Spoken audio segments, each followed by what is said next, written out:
Welcome everybody to another episode on the finished article, and we're back again with another episode on all things Sky Blues. We're back, baby. We're back. It's good to be back in front of you guys.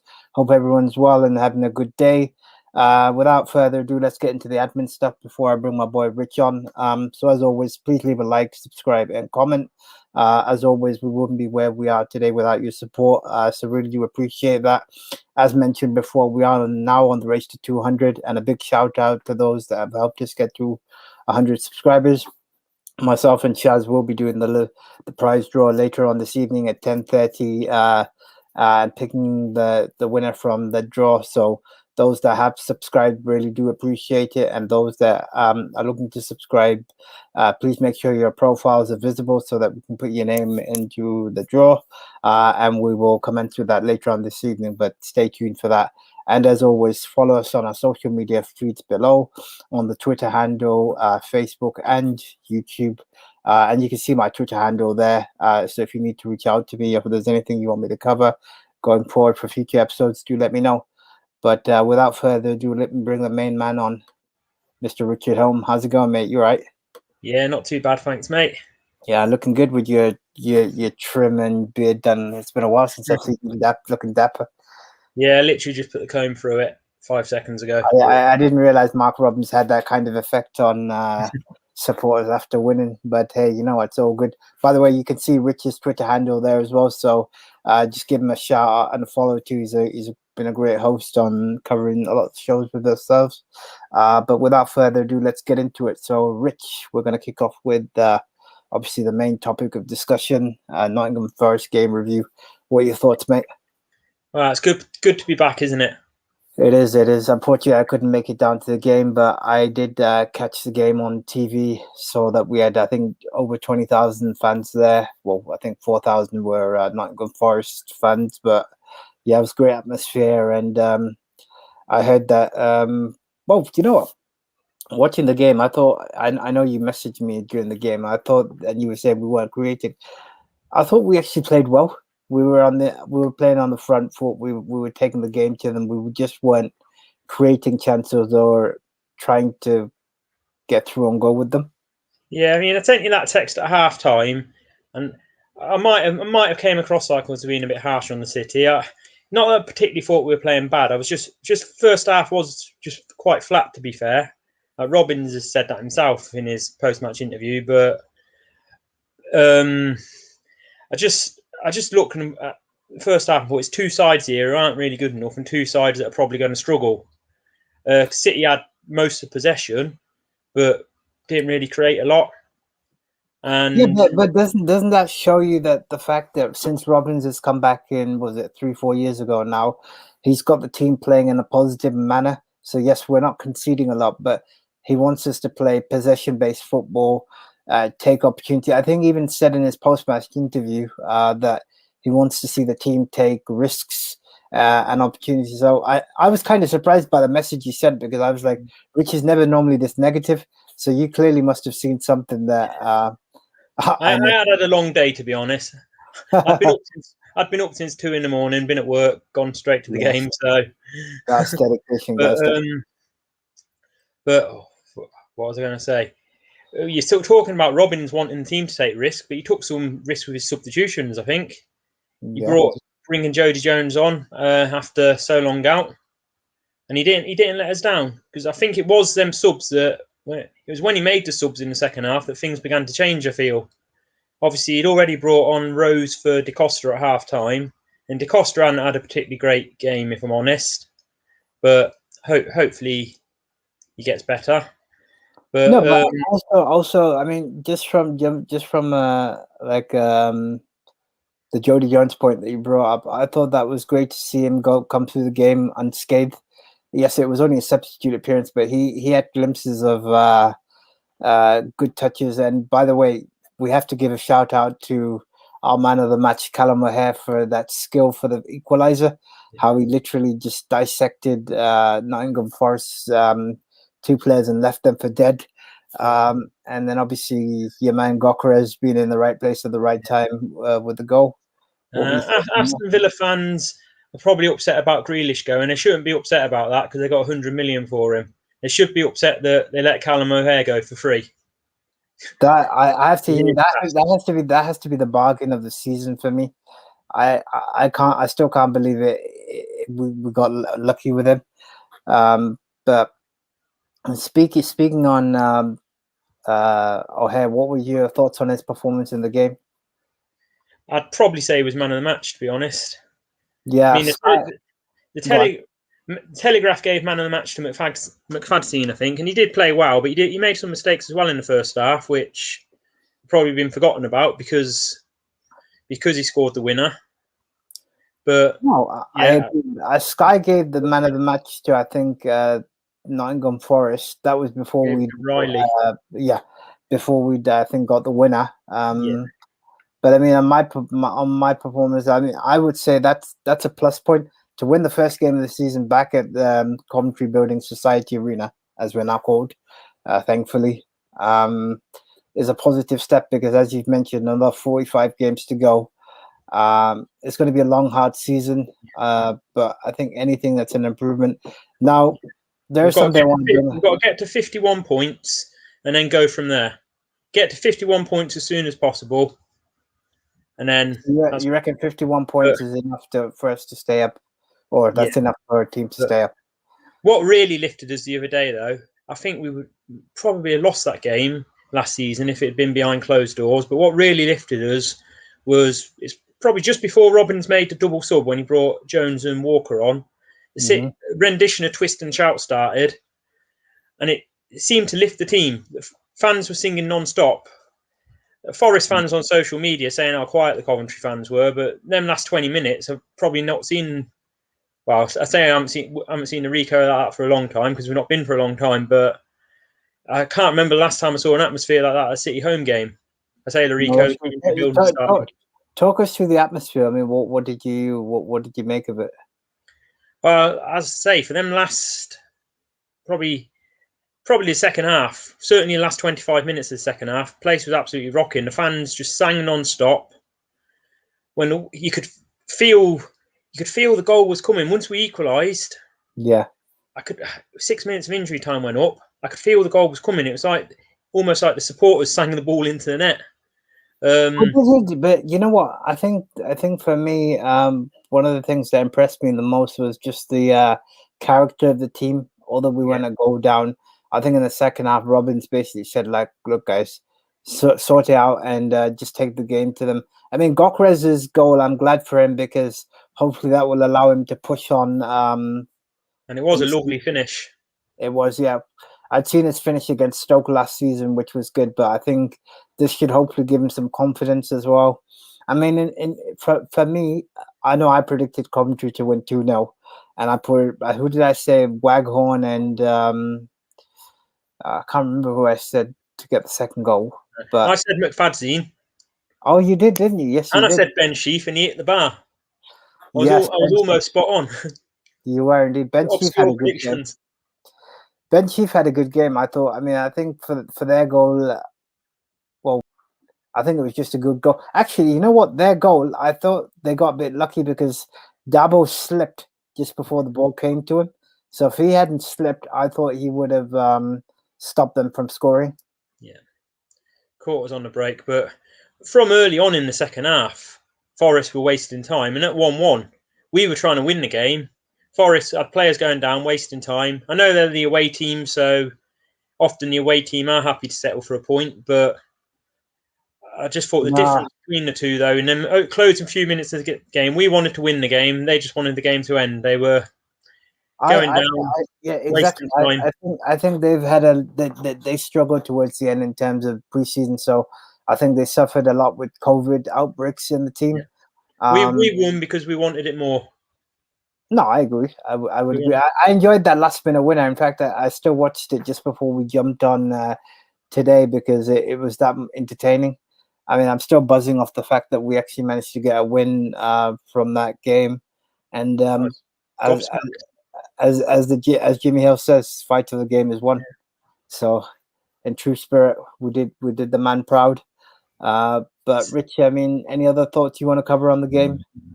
No, I mean, I'm still not going to get carried away. I still think we probably are bottom half side, but I think there's something special about the team in that they'll fight for every point, and I think they will keep going till the final whistle, and that could be worth a lot come the end of the season. I think you're absolutely right. I mean, before we move on to the next segment of the show, I mean, what are your thoughts on? Obviously, you've had the news. Leo Ostergaard going to Stoke. They've obviously offered him more money. They only got relegated from the Premiership a couple of seasons ago. So they're probably, I'd guess they're in a much better financial position than us. So money talks, unfortunately. I mean, he came out with them comments last season about how much he was looking forward to playing in front of the City supporters. And he probably was genuine. When he said it, he probably was being genuine. But he's probably gone for the money. And did Robbins actually come out and say he wanted him?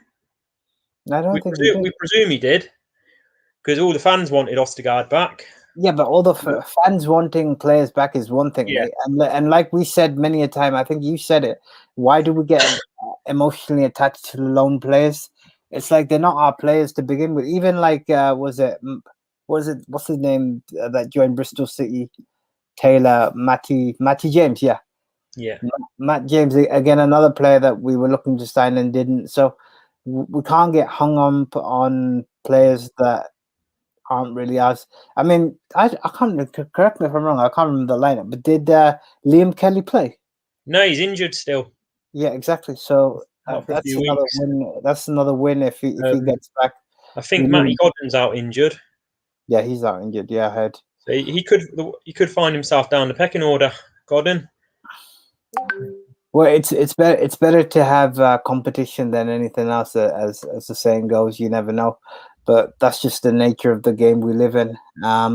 But guys, as always, Rich, we're now going to move on to the next segment. So Coventry City will be in League Cup action again tomorrow, back at the Coventry Building Society Arena against Northampton. And Rich has shared some facts that I'm going to let him go through.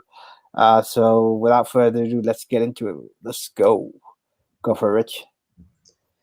Yeah, the League Cup isn't a competition that we've done particularly well in recent years. We tend to go out in the first round most years.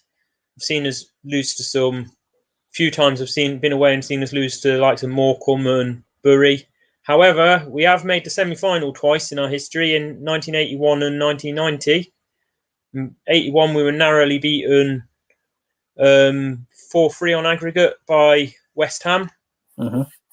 Was it 4-3? And 1990 beaten 2-1 on aggregate by Forest. So we have had our moments in the competition before, but recent years not done particularly great. No, that's fair enough. Moving on. Yeah, I talk about us having our moments in the competition, and in 2002-2003 season, this was quite an enjoyable match. I went with a few of my mates from school when we beat Russian and Diamonds 8-0. Hat-trick from Gary McSheffrey. And yeah, this is our record win in the League Cup. Jay Bothroyd scored 2, Lee Mills, and I think Robert Betts penalty. I'm not sure what happened to him. But okay, fair enough. 4-0 up at half-time, and I think we gave that I think the Russian and Diamonds goalkeeper was a fella named Billy Turley. I think we gave him a bit of a hard time. But that's football. Indeed. And then without further ado, bringing it on to the last one. Yes. This was a special night in 2007 when 11,000 Coventry City fans travelled up to Old Trafford. Was this when Michael Misfit scored the double? Yep. We played Manchester United, and after it would have been 6 years after Premier League relegation. Even then, though, that felt like a lifetime. They finally gave us a good night out, or a good away day. It was quite an inexperienced City team. We had Robbie Simpson, who was signed from non-league. I think it was his first start in professional, as a football league player. Yeah. We had young Ben Turner playing. Although I've got to balance it out a little bit and say Manchester United rested a few big names as well. But they did have the likes of Michael Carrick, Anderson, Nani, Gerard Piqué, who's gone on to be quite a good player. playing for them. So it's a very good win. 2 goals from Michael Mifsud. Indeed. That was a very good strike for him. But didn't Andy tell us that he was the lucky charm for the night because he had a good night? We won't go into details on that, but we heard that Andy had a good night as always. He was probably better to share that story on a podcast, but he said he was a good luck charm. That's it. Look who we got on the show. Oh. Look who it is. How you doing, Hi, boys? mate. Not bad. Adam, how's it going, mate? You back from work? I'm still in town, mate, but I thought I'd pop on for a couple of minutes, say hi. Nice. Now, we've just been covering the City game from Sunday and then just popped into Richard shared some facts from the League Cup. But go on, I might as well ask you what your thoughts on the City game on Sunday were. And if you managed to catch it. First half was really sloppy, both teams. But they had that one little bit of class. Every time I watched that pass from their guy, I mean, after he beat Sheaf, that was world class, that pass. I mean, no strike. Every striker in the world wants that. And, we got a little bit of luck with R2, but we made that. We were the better team in that second half by a mile, so we deserve at least something out of it. I mean, they'll be a bit sick that it was a 97th minute winner, but, we'll take that. They all count, mate. They all count. Those points could be vital come end of the season, so, yeah, that's good. No, that's true. Who did you think your man of the match was? O'Hare. Yeah, not even close. Nobody else even came close. I mean, Simon Moore made that great save, but O'Hare was just class throughout the game from start to finish. He was quality. So I think anyone else, and it's a robbery for him. Yeah, no, that's true. I can't believe Sky gave it to their player. I thought that his skill for our equaliser was top class. We love to see it. So who did give it to? That Lyle Taylor? Yeah. Riley. Nah. Yeah. Oh, Riley. Well, it doesn't really matter which one of them was. It was the wrong call. No, but I think Sky are a bit biased towards. Yeah, I mean, we're going to need a couple of games to warm into it because there was a lot of sloppy passes, especially from Da Costa. There's some amount of times he was in position in that first half to just lay some quality. That's what we were missing, just that quality layoff from the corner because he was there 3 or 4 times, especially in the last sort of 10, 15 minutes of that half. Just needed to find someone in the box. Okay, you could argue our strikers probably weren't in enough space for him to find them, but that's going to come. And I think I think we'll do all right. I think we'll finish where we did last season. No better, no worse. And I'll take that. Nice. That's true. Good did stuff. Did you guys see Moore dancing to Twist and Shout? Yeah, I saw that. That was hilarious. I mean, I know he wasn't actually dancing. He was doing his keeper warms up, but he timed it very, very well to the tune of the Twist and Shout that was going around the stadium at the time, and I was thoroughly enjoying that. I've got to say. No, that's good. No, I enjoyed that. It was good. But no, tomorrow night's going to be one of them ones where I think Robbins is going to put out weakened team. To be honest, people that need some minutes. There must be a different 11. Is Bright injured, or is Robbins just not? He's not match fit. He's not match fit. Yeah, it's one of them, isn't it? It'll come with time. And we don't need him at the moment. We've got strong enough. Even the bench looked. I mean, it wasn't the strongest looking bench, but it still wasn't a bad bench. We still had some quality to come on. I mean, I'll be surprised to see Jones start a game in the first 10. Because he needs those minutes. You don't want to risk him. You don't want to start him from the off. It's not fair on him, not fair on the club. If he picks up another big injury, it's, the right thing to do is just give him that time. So. No, that's true. Adam, we've got to talk about Richard's hairstyle. I've never seen him look so different. I was like, I didn't even know this is Richard Home. No, what's Kirsty done to him? No, it must be Mark Rodriguez giving him a good luck charm, mate. That's it, mate. That's it. Nice.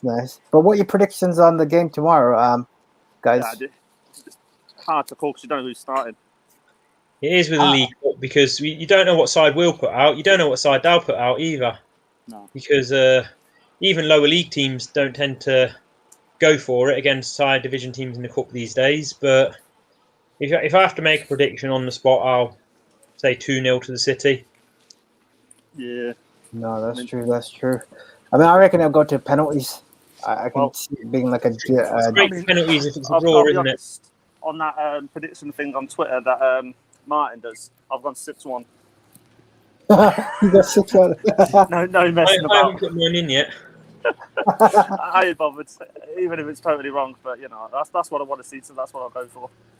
Adam basically wants Martin Wagon to get a hat-trick and Tyler Walker to get some goals. I want them all to score. I want 6 different goal scorers.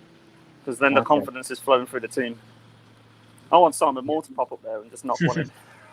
Well, one from his own half. But no, I think he needs a little bit of a mention. That save towards the end of the first half. That's good. Yeah. Nice. Very Kept good. us in it. He'll play Ben Wilson tomorrow, I think. Maybe, yeah. I wouldn't be surprised. No, that's so. Just out of interest, Rich, has your season ticket arrived? No, just my paper ticket arrived for the Forest game, and My I see your paper ticket arrived today. It arrived today. Not your season ticket, your ticket for the Forest game, which was 2 days ago. It's like that's how we like to do things, though. You know, we do things differently here in Coventry.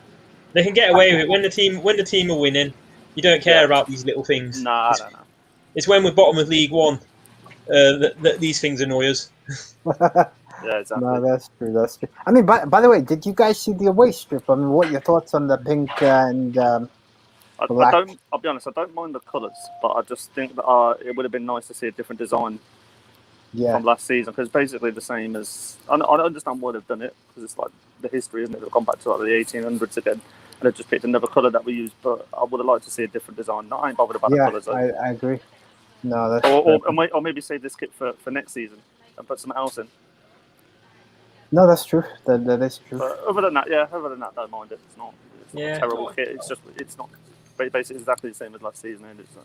I personally haven't actually brought an away shirt or had a City away shirt since like 1998-99. When we had I tend to get the home shirt. Don't tend to buy the away ones. Last one I had was when Gary McAllister was playing for us. I've got the yellow away shirt from the season we got promoted, mate. But I don't think I've had one since then. I've had the last 4 kits. I've had every one Hummel have done, and I'll probably get this. I mean, that's probably the one I probably wouldn't get, but I probably will end up getting it. I know. I'm like, it'll get like a couple of months down the line. I think, it's grown on me. I want it.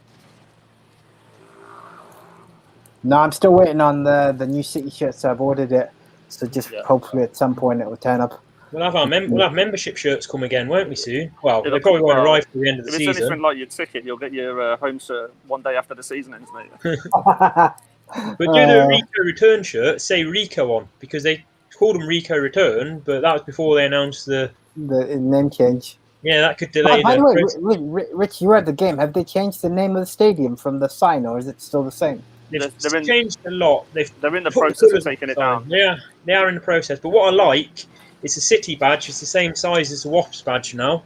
Yeah. They've given the walls, the Legends walls outside the ground, a lick of paint.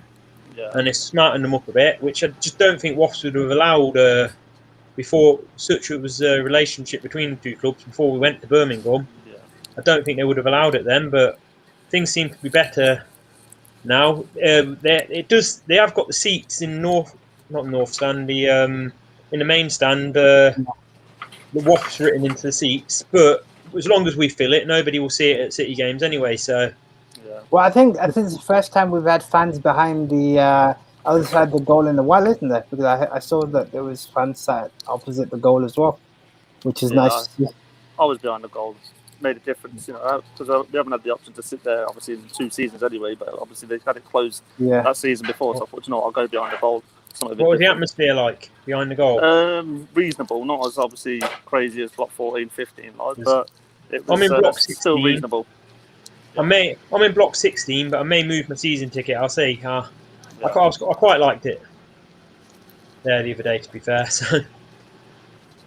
No, that's fair enough, guys. That's fair enough. So, just going ahead, is there anything you guys want to cover? I like the fact they've moved the scoreboard now, so I don't have to get a sore neck turning around to look at it. I think a few people will know what I'm talking about there. Miss it either. It's massive now, isn't it? So it's nice. So. Yeah, nice one. You guys mentioned Ostergaard on this yet? Yes, we did. Yeah, let me get your thoughts on that. I've asked Rich what his thoughts were. What about you? Well, I think Stoke could have a good season, so I think it's probably the move that he wanted, because he's probably looking at them as they could get promoted. I mean, I think they'll be around the playoffs, certainly sniffing around, and I don't think we will. I think that's the difference. He wants to go and play for a team challenging for the top 6. But yeah, which we did predict it, didn't we? But they can probably pay more of his money, though, right? They can probably pay a higher percentage of his wages. At the end of last season, we predicted that higher end Championship club would come in for him. Yeah. So, well, he's on loan, but the Brighton have kept hold of him. But it's funny how no one picked him up before we did last season. No. It's almost like he's been on Brighton's books for ages. Maybe he was just a little bit forgotten. Maybe just he'd had injuries. I don't really know his career before. Obviously, came to us, but yeah. Certainly it wasn't. He's only youngster, though, isn't he? So, he's still a Norway under 21, isn't he? Or he's possibly. Yeah. I'll just get my phone to check his age. Check. See, we Wingley's podcast. Yeah, that's why they're the best. Adam, what did you think of the last minute winner against Forest? Leo Ostergaard. I've already searched him once today. He's only 21, so. It was quality. That's what you want to see. I don't want to see too many of them, but I'll take them when they come. There's like too many last minute winners like that. I was just begging for it to go over the line. Do you know what? The amount of times that we've been on the opposite end of them, it was nice to be on one for a change. Makes a nice change, doesn't it? Yeah. I was actually thinking at some point during the game, when was the last time we won a game at the Rico with a last minute winner? I don't know, but that's the first time we've won one with a last minute winner at the CBS. Hey. Yeah, true. I haven't seen City lose live since for over 2 years. Well, nearly 2 years. 23rd of March 2018. Yeah, 2019 was the last time I saw us lose live. At St Andrews, the one we lost to Tranmere, I was ill that day, so I didn't make it to the game. Yeah, we were supposed to go to that game, and then Rich said he wasn't feeling well. And then I blame Rich then. Exactly, yeah, blame Rich. Right. I'm glad I didn't go to it because I can boast about my track record. You know, the funny thing is, we absolutely battered Tranmere that day, and we still didn't score. I was like, mate, that was painful. Yeah. I saw us lose on penalties to Birmingham, but I don't count that. That was a draw in 90 minutes. That was a draw. It didn't count. It's kind of like England saying England didn't lose to Italy. It was a draw. Nice. But guys, you know what? I'm gonna wrap it up for now. We will be back later on this week. But thank you very much for tuning in. Thanks to Adam for joining us. I know he's had a long day at work and he's on his way home. That's it. You got any crazy people on the bus with you? No, a couple of nutters on the train, but this ain't too bad. Well, that's fair enough. And Rich, looking dapper as always. Seems the podcast have improved your outlook as well. You never know. You might be swinging it next time. So, guys, as always, you know the drill. Please leave a like, subscribe, and comment. We are on the race to 200. And just even for Adam and Rich, we're doing a prize draw a little later on this evening. So stay tuned. You never know. You might be lucky and win the prize draw. I'll tune in, mate. I'll have a watch. Yeah, so we'll be going live a little later. But as always, thank you very much for tuning in, guys. And until next time, stay safe. We'll see you soon. Sky Blues. Catch you later. Sky Blues. See ya.